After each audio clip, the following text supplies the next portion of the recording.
Welcome to the regular council meeting for April 8th. I'll call the meeting to order at 6:33, starting with the land acknowledgement. Blackfalds Town Council acknowledges that we are on Treaty 6 territory, a traditional meeting ground, gathering place, and traveling route to the Cree, Saulteaux, Blackfoot, Métis, Dene, and Nakota Sioux. We acknowledge all the many First Nations, Métis, and Inuit whose footsteps have marked these lands for centuries. The council had a chance to have a look at the agendas.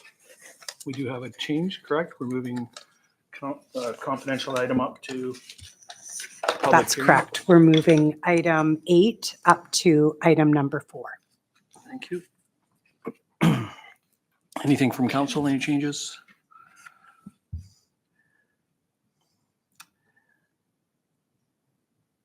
Does any member of council wish to exempt any item from proposed consent agenda before the adoption of the regular agenda? Councillor Bell. No, I was just prepared to move the agenda as amended. Thank you. All in favor? Thank you. And can I get a motion to adopt the consent agenda? Councillor Schwab. I'll move to adopt the consent agenda. Thank you. All in favor? And that is unanimous. And just to note that Councillor Sands sends his regrets this evening. So moving into public hearing, we do have a public hearing and we will be moving into camera for that. Sorry, it's not It won't be, so confidential. So if it's moving up, it's not. We'll just be doing that in order. Okay. All right. So we'll go into camera for that. Can I get a motion to go into camera, please? Deputy Mayor Coulter. I move to go into camera. Thank you. At 6:35. Moving into camera. If we can close the door, please.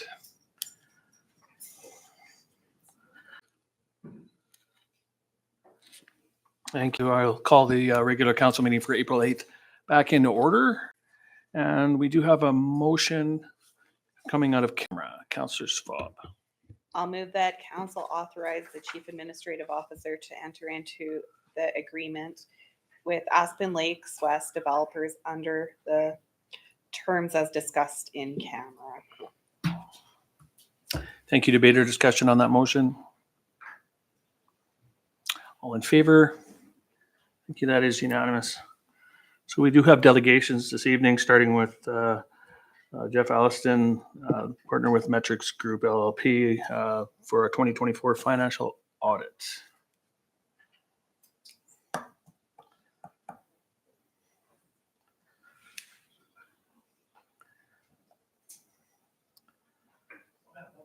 That would be you. We were ready.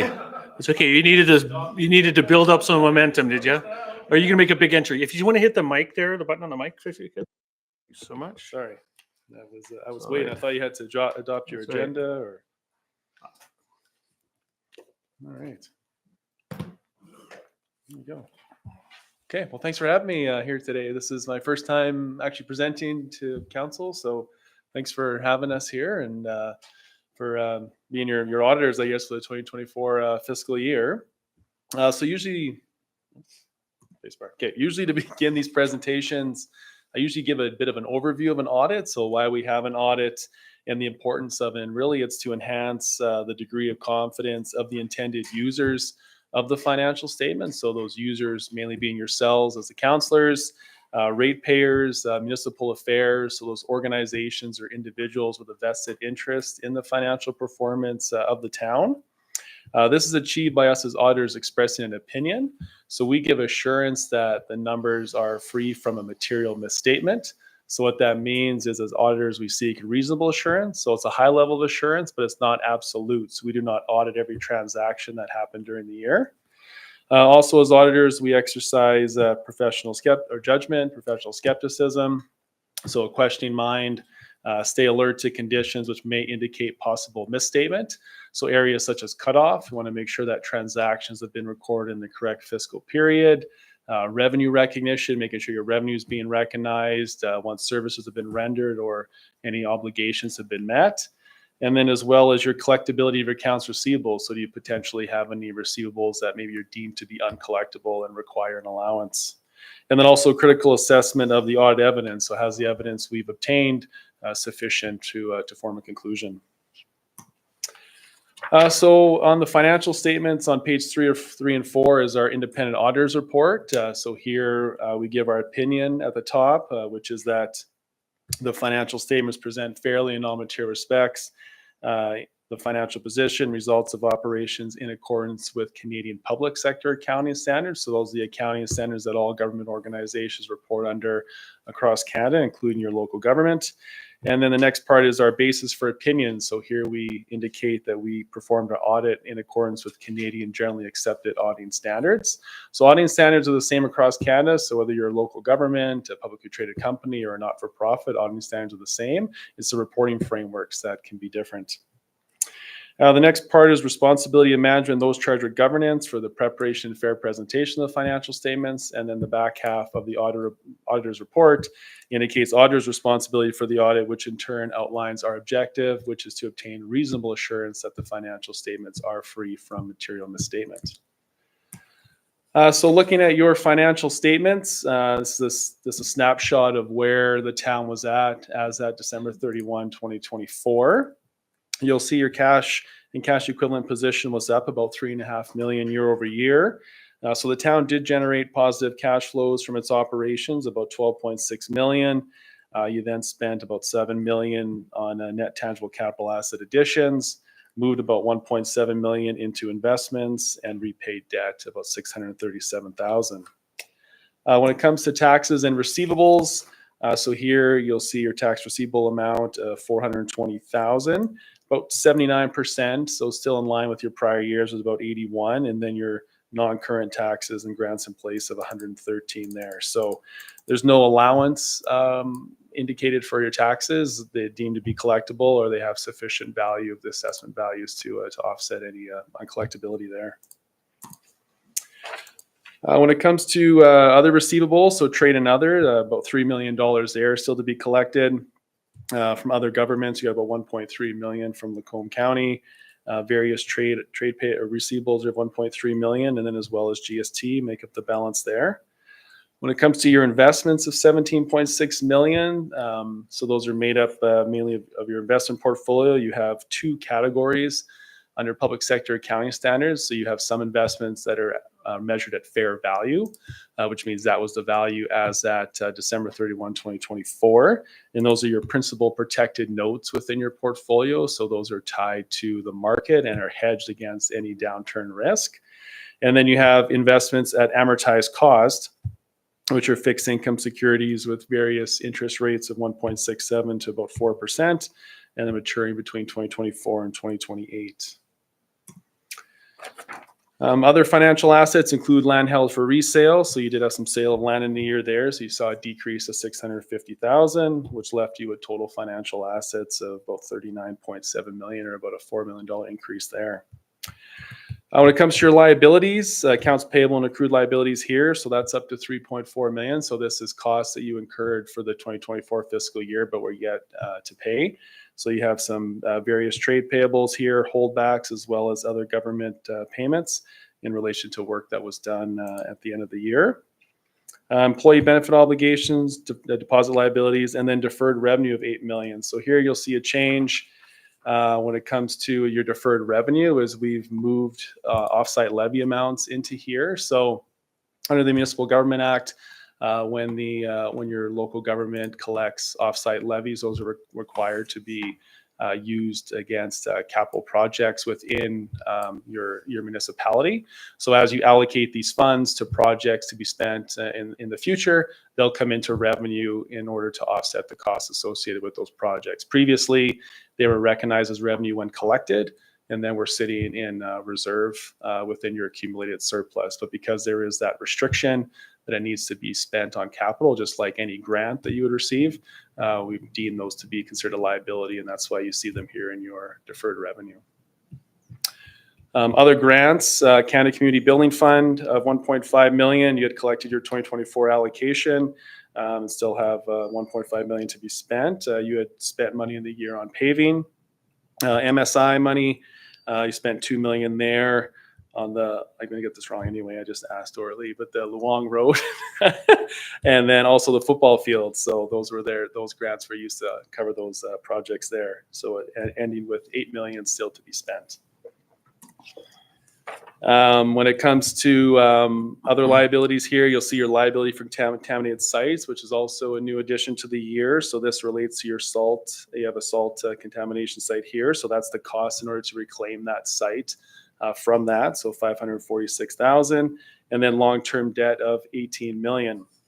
So your long-term debt repayment in the year about 638,000. Interest paid on that was 510. So you didn't have any new debentures in the year. And then lower interest rates, about 2% up to 3.14. When it comes to your debt limits, so under the MGA, you're allowed to have a total unused or debt limit is 1.5 times your operating revenue, so about 45 million. So you can see you're well within your debt limits there. And as well as your service on your debt, which is 0.25 times operating revenue of 7.5, well within the limits there. Another liability here added for the asset retirement obligation. So that was of 21,000.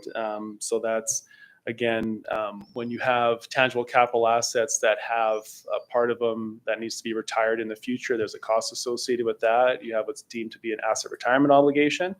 So this amount will increase over the years as that asset moves towards retirement. And then in turn, you'll have sufficient funds there in order to retire that asset. So that's kind of the theory behind the asset retirement obligation there. And then so that left you with total liabilities of 31 million. And if you were to take your financial assets A less your liabilities of B, you'll end up with a net financial asset position of 8.6 million. So if you were to collect your cash, if you take your cash investments, collect your receivables, you would have sufficient funds to pay off your liabilities and still be left with 8.6 million. When it comes to your non-financial assets, your tangible capital assets, so here of 186 million, you have additions of about 8.2 in the year. So various items purchased for machinery, equipment, vehicles, work in progress in relation to sanitary work, the Luong Road, football field, and as well as various paving. So in there for work in progress still.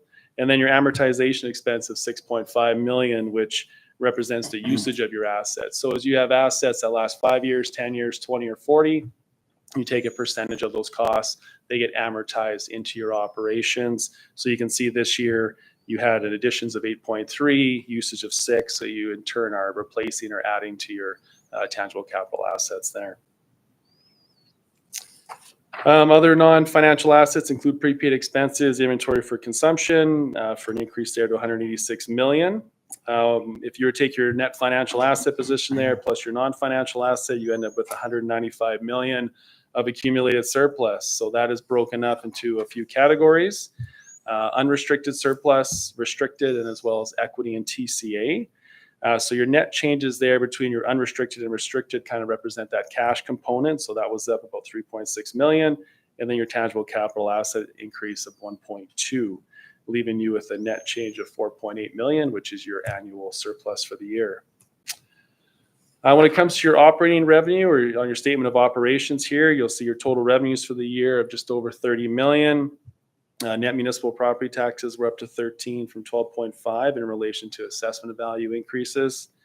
Sales and user fees were up to 10.2 from 4.7, as you saw rate increases there in water, sewer, and waste. Everything else was pretty consistent. Return on investments are up really in relation to increased rates over the year, as well as your increased investment value. Again, leaving you with 30 million or about an 8.7% increase year over year. This kind of pie chart here just kind of shows you a breakdown of where your revenues come from. Obviously, net municipal property taxes and sales and user charge for an urban municipality make up the bulk there of 43% and 34%, and as well as your franchise and concession contracts and the return on investments there 4% and 7%. When it comes to expenses by department, again, Recreation and Parks was up to 8.9 from 8.2, mainly in how we allocated for the library consolidation the year. Transportation costs were up to 5.6 from 4.8, mainly in relation to amortization expense there. and increase year over year about of $1 million. When you look at your budget to actual, there's a $5.7 million variance there. Your actual amortization expense is 6.5, so that's making up the bulk of the change year over year within that category, which you'll see on this next slide here. If you were to look at the line graph, which represents your budget, and the light blue, which represents your current year, you'll see the line is pretty much at or above the bar graph there for all these categories. When you look at your expenses by object, so what your expenses were spent on, what your money was spent on, salaries, wages, and benefits of 10.4 million as you had increased FTE year over year there. Amortization of 6.5, which is a non-cash item. Materials, goods, and utilities up to 3 million from 2.5, so additional street light costs there. When it comes to other expenses, you'll see the prior year was higher than the current year. That's where the contaminated sites there expense, and then as well as your transfers to individual organizations. The prior year was the library was just expensed in one line item for 400,000, and this year we did a consolidation where it was included proportionately to the expenses that it was applied to there. So that left you again with 30 million of expenses and about $1 million increase year over year, and 5.7 variance from budget, mainly in relation to the amortization. So in turn, if you take your operating revenue less your expenses, you end up with an annual deficit of roughly 310,000. You then have other items related to your capital. So capital grant funding that was spent in the year of 5.3 million in relation to MSI money, as well as your Canada Community Building Fund for 5.3 million. Gain on sale of tangible capital assets as you replace new assets with older ones for machinery, equipment, and vehicles, and as well as your loss on disposal of land held for sale of 467,000 there. That left you with an annual surplus of 4.8 million. We then have an item here for a restatement. So we have a net restatement change for prior year's equity of 5.4 million in relation to the developer levies moved to the liabilities. Investments, which were previously accounted for at cost, now amortized cost, and contaminated sites make up the balance there. So in turn, the town had an annual surplus of 4.8 million. Your net financial asset position is up to 8.6, so you have sufficient financial assets to meet all your liabilities. I have an audit findings report, but in summary there were no significant control deficiencies, no unusual accounting policies or estimates. We have some unrecorded misstatements there.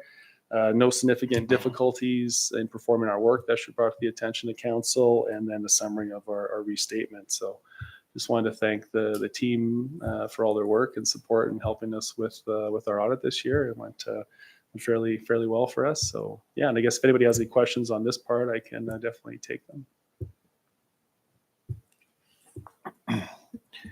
I do have one. I noticed one. I wouldn't know if it's discrepancy. I just don't know how it's reconciled. It's onto the statement of financial position for the accumulated surplus, 195 million, 66,000.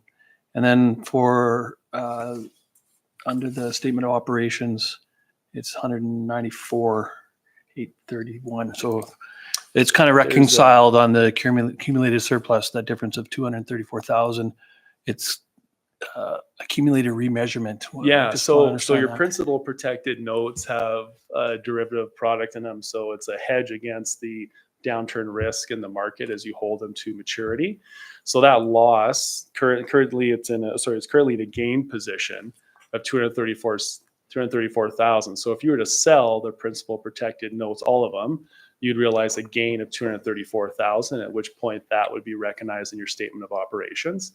But it gets recognized sort of not really off the books, but within your accumulated surplus until that recognition happens. So essentially a non-monetary. Yeah, so it tracks it year over year, whether you have a gain or loss based on those fair market value investments. So under the accounting standards for public sector, we're required to report at fair market value. So if it's currently in the positive or in the green here, that gain gets reflected in your accumulated surplus. But But if you were to sell it, then you'd have a realized gain. Right. And then that Okay. would come into your statement of operations. Okay, thank you. Yeah. No, it was just So- substantial. so- Yeah. So that difference, you'll always, see that difference in your accumulated surplus in relation to those products there if you have them. Thank you. Yeah.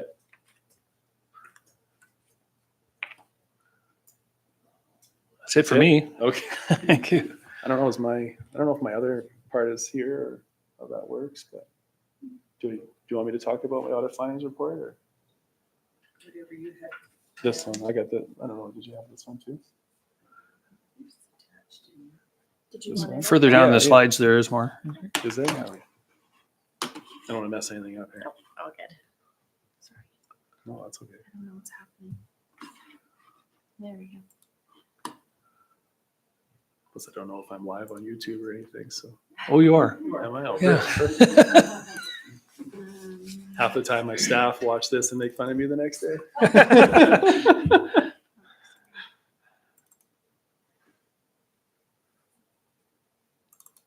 It'll be in PDF. Is that all right? Oh, yeah, PDF's great. That's probably how we sent it to you. Yes. So I was Yeah, not. no, that's okay. Not new to you. There we are.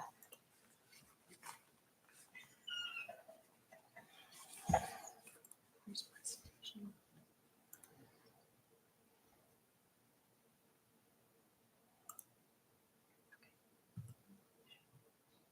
Perfect. There you go. Awesome. Okay. So this is the other part of our report here, I guess more of the qualitative part of it. So our audit findings report. So just a bit of a contents here. So I'll go over a quick executive summary, just talk about our audit results. So areas of concern, focus for us, and any findings we had there, any misstatements we would have noted. Talk a bit about the control environment, any other observations, and then just a quick appendices. So when it comes to our executive summary, really the purpose of this report is to promote two-way communication between ourselves, the auditors, and yourselves as counselors. So in order to finalize our report as of today, we'll obtain a response for legal letter inquiries that we had. We'll complete our subsequent event procedures. We'll require communication with counsel, which is what we're doing right now, and then we'll obtain evidence of the signed audit financial statements. When it comes to changes from our audit plan, there were no significant changes other than our updating for materiality. So we initially set it based on prior year's actuals and then adjust based on the current year numbers that we audit. So when it comes to materiality, we use 4% of operating expenses, or roughly 1.2 million. So what we're saying here is that if your revenues or expenses, say, were to increase or decrease by that amount, we feel that a user of the financial statements, so yourselves as counselors, municipal affairs, may have a different view or outlook on the financial results or performance of the town. So that's really based on professional judgment and how we come up with that. When it comes to significant difficulties, we did not encounter any significant difficulties we brought to your attention. When it comes to the engagement team, so myself and then Dylan was the manager on the file, responsible for the services our firm provided in order to complete our audit of the town. When it comes to our audit results, so I'll just go over some few of these. Main one being management override of control. So management's in a unique position to potentially perpetrate or manipulate the financial statements, whether due to fraud or error. So we use data analytic tools to identify journal entries that happen throughout the year that may be indicative of that. So we're looking for journal entries such as something that was posted on the weekends, something that was maybe posted at night, so off work hours, certain numbers. So any sort of entry that maybe seems strange or odd, and then we're testing those to make sure that they are valid business entries within the town's records. So we didn't have any findings within that area. When it comes to revenue recognition, so here we want to make sure specifically that grant funding is being recognized when obligations associated with those grants are being met. So we want to review all those, also compare to your tangible capital assets, deferred revenue, to make sure that things have been accounted for correctly. So we didn't have any significant findings. However, we did recognize the liabilities in relation to the offsite levies that I had spoke on earlier there. When it comes to taxes and user fees, we didn't have any concerns in those areas. Same with operating expenses and salaries and wages. When it comes to cash and cash equivalents and investments, so here is where we had a change as well in relation to the accounting policies for your investment portfolio. So indicating the principal protected notes at fair value, adjusting for the remeasurement gain loss schedule there for that difference, and then as well as recording the bonds at amortized cost versus just a cost basis. When it comes to liabilities for contaminated sites, this is also the other restatement, which was in relation to reporting this in the fiscal year as well. So when it comes to misstatements, so we just had we had 9 adjusting entries. Previously year there was 7. These are the net impact of those on the financial statements. When it comes to unrecorded misstatements, we ended our audit at about 27,000. So we talked about materiality being 1.2 million. $27,000 for the unrecorded misstatement change we don't feel would have an impact on anyone's opinion or outlook of the town audit. So those items were in relation to reclassifying credit balances from taxes receivables, to record library consolidation related to the prior year, and as well as to record prior year unrecorded entries related to deposit liabilities. So again, more of just a timing issue with a couple of these things and just putting them through the current year. When it comes to the restatements, so right here is an indication of the items that would have changed year over year. It's also in the last note within the financial statements. And then in turn, we didn't have any significant deficiencies in internal controls. And then we summarize our restatements here in relation to the offsite levies, as well as the financial instruments, portfolio investments there, and then the liabilities for contaminated sites and the changes that we had made. When it comes to significant qualitative aspects of your accounting estimates, so we don't have any concerns with those. We feel your estimates, our management estimates, are in line with your policies and with the accounting standards there. We will issue a management letter with other non-significant items that we would have noted while performing our work. When it comes to appendices, so just Appendix 1, just required communication that we are independent of the town, so we do not hold a financial interest, position, have a personal and business relationship or economic dependence on the town. Management 2, or Appendix 2, is our management representation letter, just indicating that information was forthcoming. And then Appendix 3 is new and revised accounting standards. So there is another accounting standard change coming up in 3 years, so December 31, 2027, which will impact your presentation of your financial statements. So your statement of financial position will change. So currently your non-financial assets are kind of at the bottom of your statement. Those are going to go up to the top and be right underneath your financial assets. So you'll see a total asset number. From there, you'll see financial liabilities, non-financial liabilities, and then net assets. So those 3 items will then equal what the total assets are. So you'll see more of a traditional balance sheet approach is what public sector standards are going to go back to. You'll also have your current statement of operations, cash flow. You'll have a statement of financial assets that'll take financial assets less financial liabilities, and then a statement of accumulated surplus, which will be your statement of remeasurement gain losses, your reserves. So kind of what you currently see there. So a bit of a change there on the presentation, mainly to the statement of financial position, as well as some other additional conceptual framework changes. So yeah, that's it for the audit findings report. I guess if anybody has any questions on that as well. I see none. Thanks so much, Jeff. Okay. We'll get us. This will be coming back to us as a business item. I think most of these financials. Yeah, Correct. approve them, I think. Yeah. Wonderful. All right. That's it. Thank you. No other questions? I see none. Okay. All right. Well, Thank thanks you, for having me. Thank you.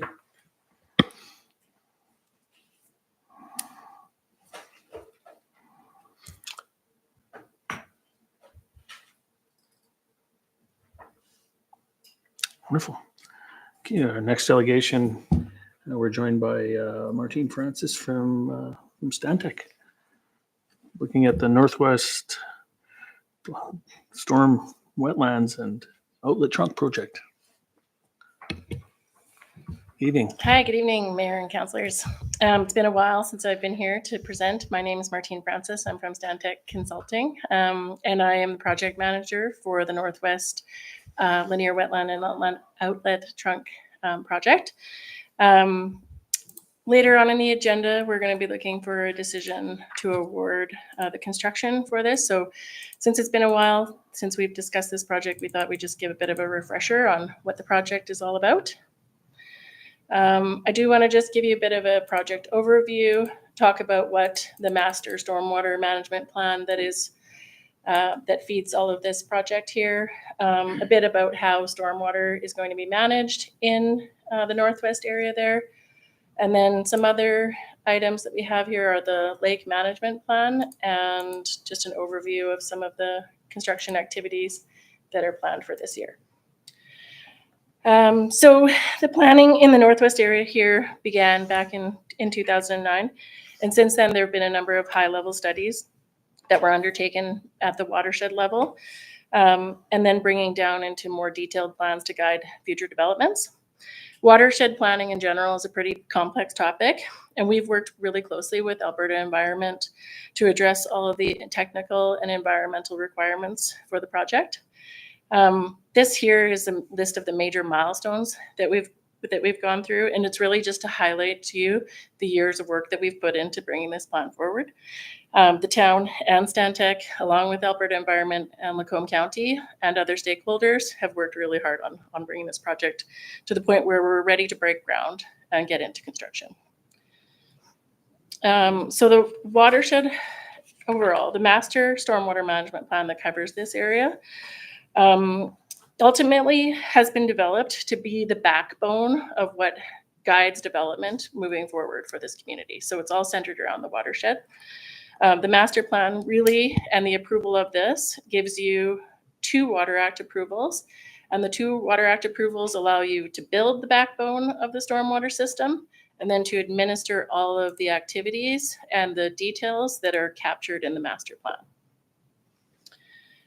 So what does that look like? We have now met and exceeded Alberta Environment's requirements. We're maintaining the watershed and protecting Crown Claim wetlands throughout the planning area. We've developed a water quality monitoring program that we've already initiated, and we've initiated outlining some of the lake management plans, which will for Lacombe Lake, and providing some input as a key stakeholder. The master stormwater management plan allows for development of up to 500 hectares of residential, commercial, and industrial. This plan will simplify the overall development and approval process for developers. Up until this point, developers have had a lot of interim approvals. They've been limited on their growth potential, mostly related to stormwater management. And it's been an arduous process for them to be able to open up new areas for development. Once we build this system, they will apply directly to you. And given that Alberta Environment has given you the authority to administer the plan, and it will be up to the town to approve the new developments there. The future development requirements are all outlined by the plan and have been clearly stated there. And with this plan, it outlines the continued collaboration that will occur with Lacombe County. So the outlet for the Northwest system, what are we building here? We're looking to build a gravity system that connects the development areas within the Northwest area through a piped connection and a linear constructed wetland that crosses over Township 40-0 and connects into the Crown claimed wetlands that ultimately flow into Lacombe Lake. It develops the outlet for the overall system, and this is where I meant the backbone. So the spine of the system is the trunk section and the linear. I'll just go back one slide. So you can kind of see here, we've outlined some of the major water bodies. These are both Crown claimed wetlands and what will be future stormwater facilities.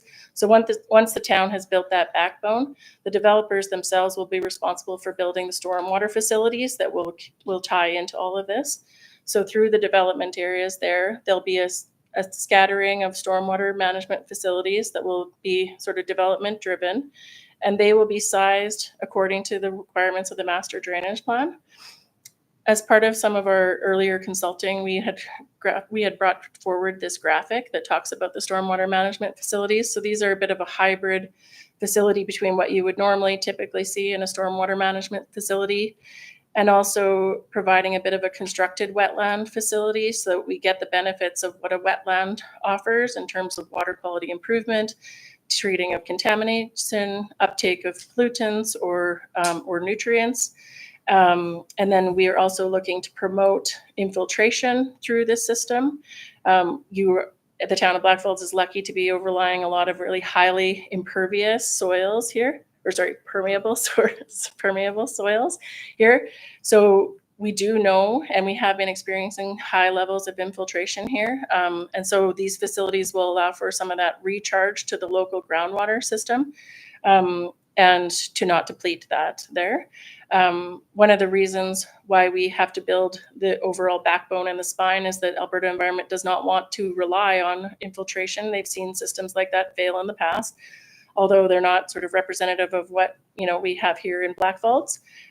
So we've ultimately built the conveyance route that needs to be in place should all of the infiltration shut down, and we can convey water safely at a controlled rate to the downstream environment without causing any issues. But in reality, with all of the infiltration that's going to be occurring within here, we'll see a lot less release to the downstream environment with that recharge into the groundwater table there. So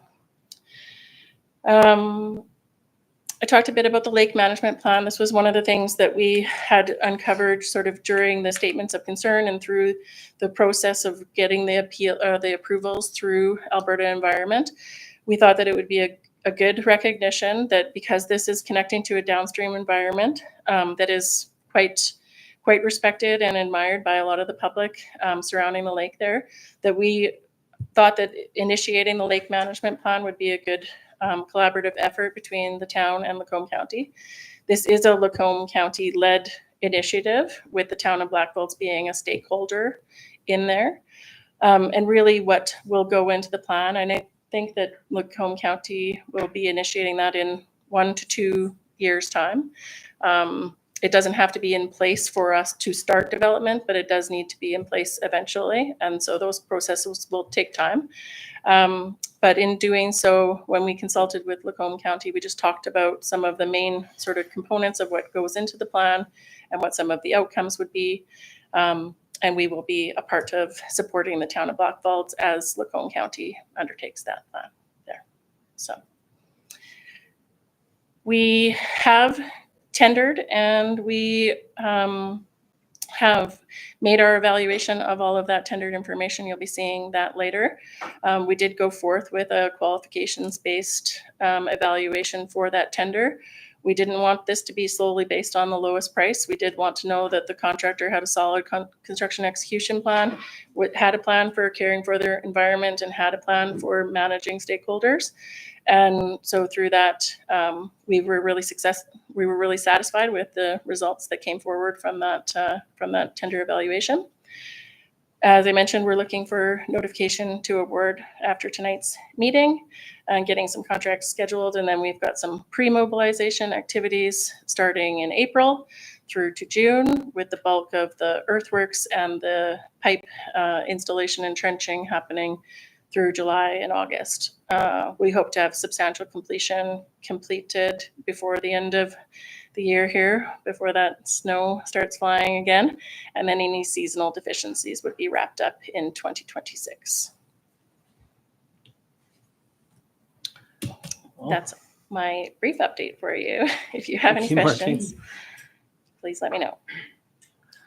I know this has been a long process, 3 councils, 3 provincial governments. I don't know, God knows how many environmental ministers and ADMs, et cetera, in there. So really happy to see this get to the point where we can start construction on this. Yeah, it's not your project. biggest project, but it's the biggest one for me. Right. So I've In spent my terms of entire length of career at time, Stantec that's right. working on this project. So. This is right. This is your resume, in other words, yes, right? Exactly. Right. Yeah, exactly. So this will be on LinkedIn later. Right. Sure. Thank you so much. Wonderful. Thank you. Any other comments or questions? Thank you. Thanks for that. Moving into our business item 6.1, being the request for decision for 2024 audited financial statements. Good evening.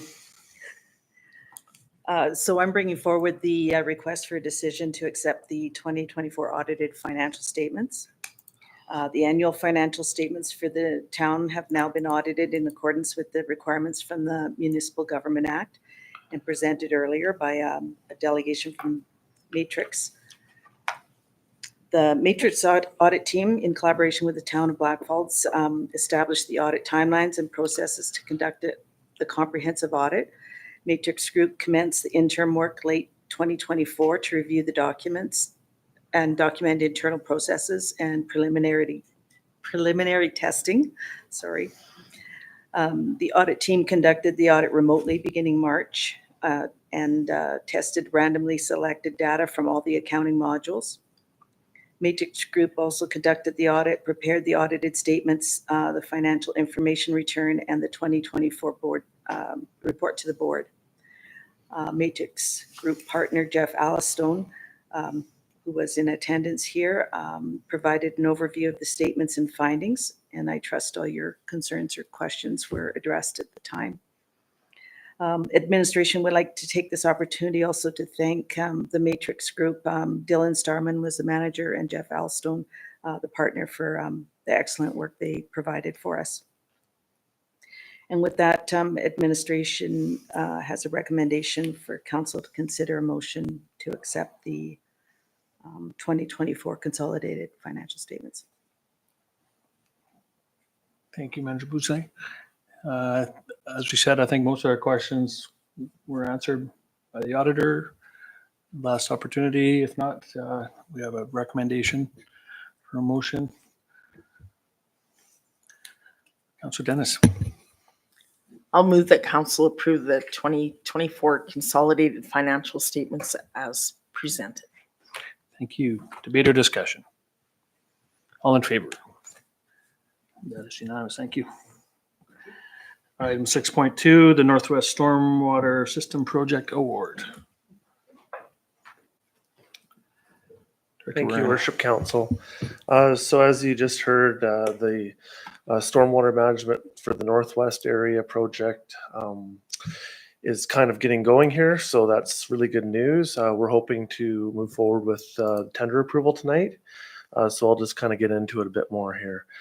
So the total project funds currently available are $6.2 million. This project includes the installation of a stormwater management system made up of pipe, wetlands, and linear wetland section, as well as land, legal, and registration costs.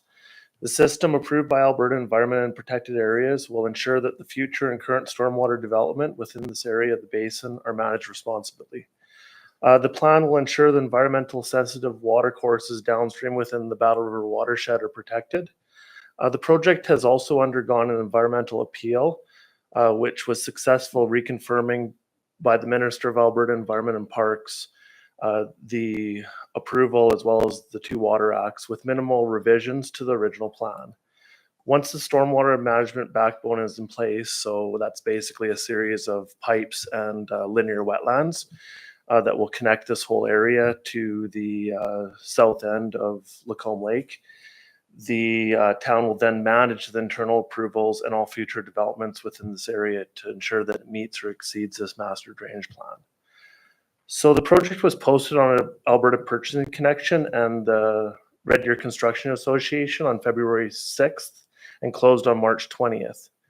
We received 5 bids, all in good order, including 10% contingency, but excluding GST. So through that process, we identified that Northside was not only the low bidder, but they were also one of the highest rated review when Stantec reviewed it. So Northside Construction also has a great record in Central Alberta and can complete this work with a high quality and professionalism I think we want for this project. The opinion of probable cost for the construction project was about 5.2 million, and we're right around 4.2 million. So I did outline below capital expenses for the entire project. So there is engineering design, land and environmental services, regulatory approvals and appeals for the engineering group, as well as regulatory approvals and appeals for our legal counsel going through that appeal process. And then as well, there's construction engineering services, as well as construction contract award of the $4.2 million or 4.197468.59. There'll also be some shallow utility improvements estimated about $150,000. Land purchase, wetland compensation, legal and miscellaneous expenses came in at about $300,000. And then we do have that Lacombe Lake Management Plan and testing. It's unknown. We're estimating it to be about $100,000, but that'll actually be ran through future operational budgets. So we've kept that out for now. And then there's also an additional dewatering contingency of $400,000. We are carrying $300,000 in contingency to do a well pointing system, but we're expecting that that's going to be a little bit more than that. So we've allocated some money in there. So our budget expense total, if we're to approve the tender tonight, is just over $6 million. And we've got a budget variance of about $200,000 from the approved budget of $6.2 million. So based off of those numbers, we're estimating that the total project cost will be on budget. And what we're asking council tonight is that council award the Northwest Stormwater System Project to Northside Construction Partnership for $4,197,464.59, excluding GST. And with that, I'll open it up to any questions.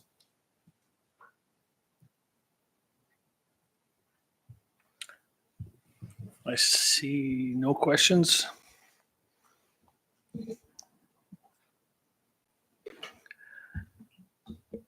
Deputy Mayor Coulter. Take. I move that council award the Northwest Stormwater System Project to Northside Construction Partnership for $4,197,464.59, excluding GST. Thank you. Debate or discussion? I call the question. All in favor? That is unanimous. Thank you. Thank you. Moving on to item 6.3, request for decision on bylaw 1328.25, the McKay Ranch Phase 6A redistricting. First reading. Good evening, Mayor Hoover, members of council. The bylaw before you is to amend the land use bylaw to redistrict a portion, Phase 6A of the McKay Ranch community from urban reserve to residential high density district R4. This is the first time that the R4 district will be introduced to the town of Blackfalds. We've had it in our land use bylaw for a number of years, and the updated area structure plan that was presented to council last year did identify this land for that R4 district. The rezoning application before you is in conformance with the area structure plan, and we did receive a subdivision application in accordance with, or at the same time as this land use bylaw amendment was applied for, which will be presented to council when this bylaw is presented for third reading. The access of the site is currently not developed.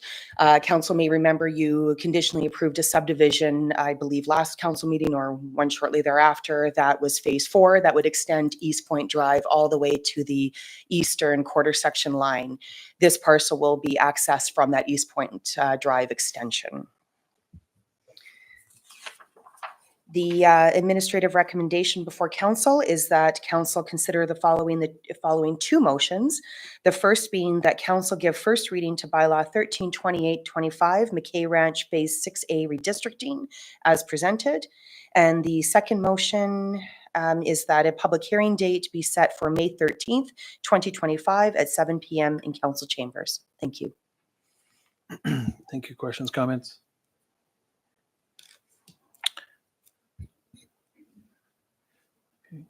Seeing none. Councillor Schwab. I'll move that council give first reading to bylaw 1328.25 McKay Ranch Phase 6A redistricting as presented. Thank you. Debate or discussion? All in favor? Thank you. That is unanimous. And looking to set a public hearing.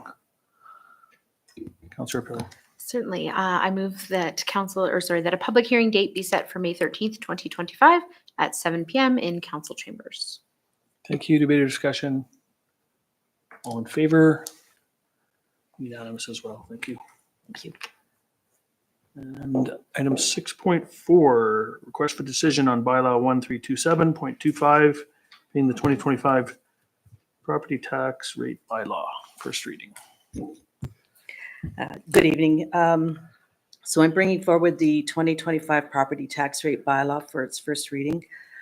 The Municipal Government Act requires that municipalities set property tax rates on an annual basis. The determination of the tax rates is based on the funds required to balance the budget. There are several items that impact the budget, such as the cost of living during the budget review, new assessments, and requisitions received from Alberta Education and Lacombe Seniors Foundation. Final assessments are submitted by February, and the budgets are amended to reflect the new assessments. Once this is complete, the tax rates can be finalized. So this document outlines the changes to the assessments for 2025 and the calculations for the 2025 property taxes, school requisitions, and senior requisitions. Administration has prepared the 25 tax rate bylaw as directed by council at the operating budget workshop with a 5% tax increase. 2025 educational property tax rates have been set by the provincial government. Assessment-based changes. The 2025 assessments were based on 2024, show changes in two major areas. In the area of inflation, the residential tax base increased by 82.9 million, or 6.11%, due to increasing property values. And the non-residential property values increased 4.3 million, or 2.42%. Additionally, there's new assessments, comes in the form of construction of houses, lots, and new commercial development. New assessments provide new tax revenue for the town as a result. Residential assessments grew by 2.57% and non-residential grew by 3.99%. This assessment provides current mill rates are listed as residential 7.7479 and non-residential 11.0441. There's a designated industrial property tax requisition that is provided by Municipal Affairs. The assessment for 2024 is 17 million and based on a rate of 0.0701, a balance of $1,257 is due to the province. Overall assessment values have increased by 87.9 million, and in 2024, new assessments increased 41.6 million. The total tax to be collected is 13.57 million. Alberta School Fund Foundation, the province has made a move to increase the educational tax rates by 6.3% on the residential property and 6.4% on non-residential property. This translates to $392 million increase in tax revenue that the province will collect from homeowners and business property owners compared to 2024-25. The town of Blackfalds will experience 12% for residential and 14% for non-residential.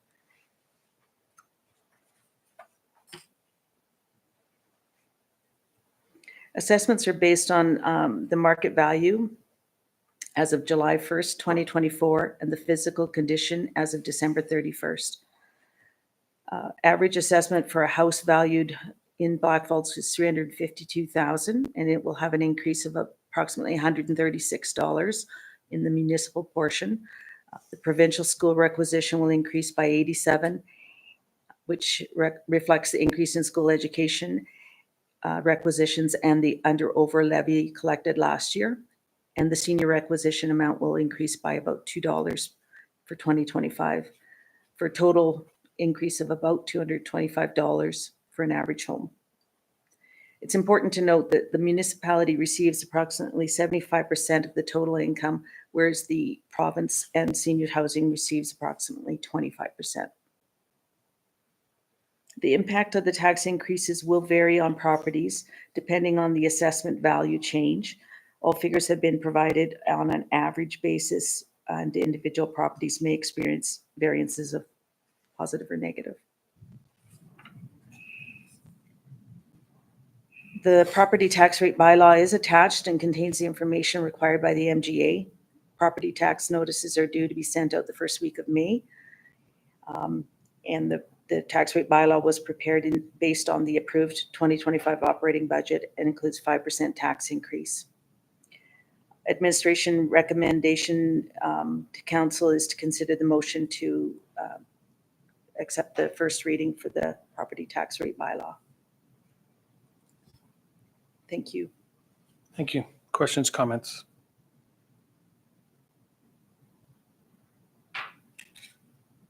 So just in terms of the assessor themselves, did we use the same assessor and this will be the final year, or was it a new assessor? Yep, no, this is the same assessor. that So for individuals that have questions about their assessment, they'll have the opportunity to meet with this same Yeah. assessor. If you this go year. by the 60 days, the assessor's done it June 30th. Okay. And the new assessors would take over on July 1st. So Okay. Thank that you. would give them the days to talk to him. And Right. Okay, thank you. It's a little bit to digest here.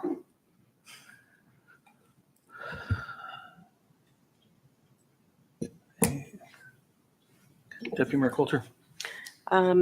If there is no questions, I'm ready to move.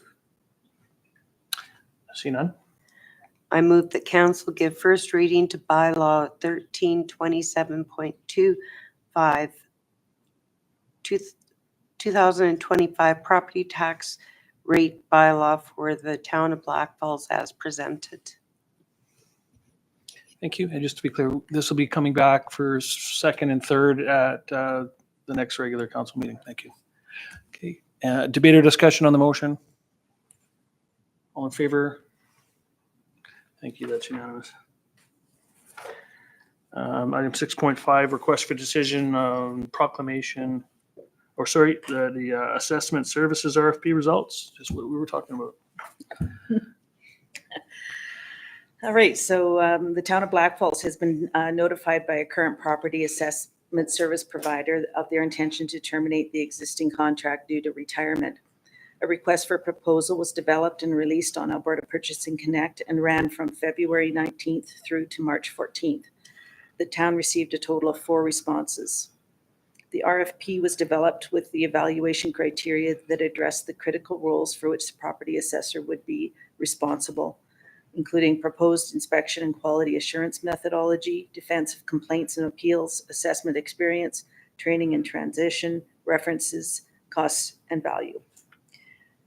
Proposals were evaluated by a team of 2 qualified town employees who applied the criteria above. The results from the individual evaluations were aggregated and summarized. Results are presented below. All proponents' submissions were very high quality and hard to differentiate, as they were very skilled in property assessment. The leading indicator of the winning bid was 40 points awarded to cost value. The RFP value based on current parcel counts, including the computer-assisted mass appraisal system, CAMA fees, for the 5 years ranged from $345,000 to $479,700, depending on the proponent. Powers and Associate Appraisal Services, Inc. has been identified as the leading candidate. Administration recommends awarding them the 5-year contract. So our administration recommendations today are 2 motions to award the 5-year assessment services contract to Powers and Associate, and to appoint Powers and Associates as the property assessors for the next 5-year term. Any questions on that? Councilor Bell? Thank you. Yes, through the chair to Manager Boulier. So I realized that our previous assessor had been with the town for a number of years. When this RFP went out, was a 5-year option, like a 5-year term, the only option? I believe so. Okay. Is there, not I'm sure. just curious, is there a clause or something in there in case after a year or 2 years, we're just finding it's not a good fit? Is there something in there to protect? I have not seen the agreement. I don't know if we would. Most agreements would have, yeah, we would have to get back to you. Okay. Yeah, that would be my only, it'd be just nice to know that there is definitely something in there in case, as this is Mhm. area that we haven't dealt with someone different in a very long time. It just, yeah. that's Actually, my that was question. the same concern with our tax clerk, wondering, if there was any, if they weren't as easy to work with as our previous assessor. Mhm. So, So I'm not sure I realize that this is supposed to take effect in July, but is there a way we could, could this be moved to the next meeting so that we could get confirmation on that? Yeah. Postpone it to- Okay. Would you like a motion to suggest that? Does anyone else have any questions? I would just say anecdotal, my understanding between the RFP and the tender process, RFPs allow for more negotiation and altering as opposed to tender, which is probably why it went that direction. But I agree, if there's still outstanding questions and we have time to answer questions, motion to refer it back to administration? Or is you specifically to the next date? Thank you. Okay, thank you. I'd like to move that council postpone this discussion to our next meeting on April 22nd, 2025. Thank you. Debate or discussion? All in favor? Thank you. It's unanimous. Moving on to 6.6, the proclamation for the 2025 National Volunteer Week. So patiently waiting to come up and present this beautiful proclamation. It hasn't Thank been you. long at Oh, all. Not at all. Good evening. National Volunteer Week for 2025 will take place from April 27th to May 3rd.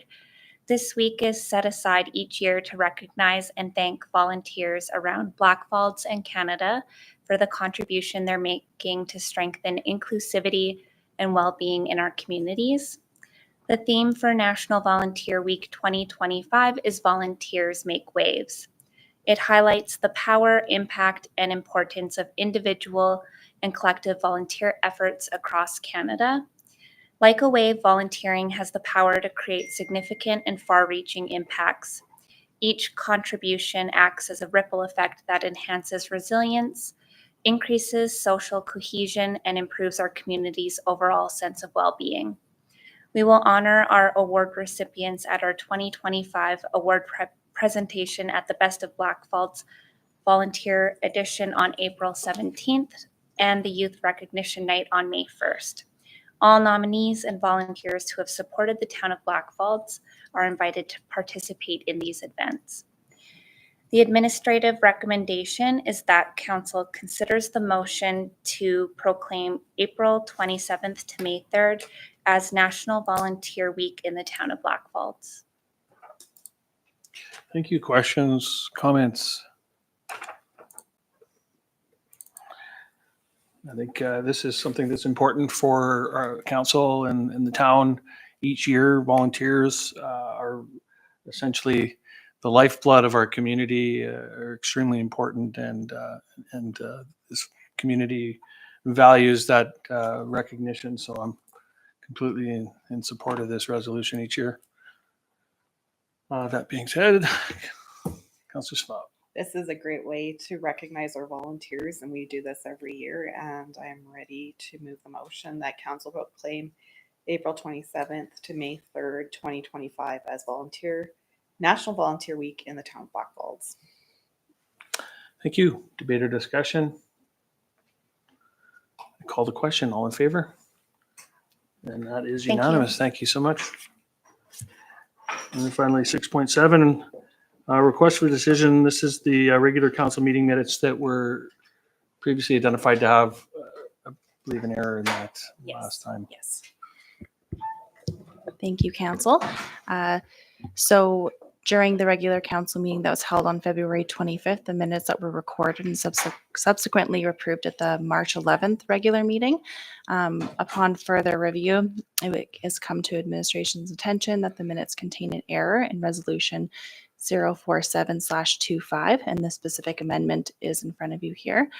It is recommended that council adopt the amended February 25th, 2025 regular council meeting minutes to correct the identified issue. This will ensure our records are accurate to reflect the rules of proceeding of the meeting. And with that, the recommended motion is below to adopt the amended minutes. Thank you. And this is just a technicality. It doesn't change the matter of the motion that was made. Thank you. Someone wish to make that motion? Councillor Go. Certainly. I move council adopt the amended February 25th, 2025 regular council meeting minutes as presented. Thank you. Debate or discussion? All in favor? And that is unanimous. Thank you. We have no notice of motion, and we dealt with our confidential item, so I will adjourn at 8:07. Thank you, everyone.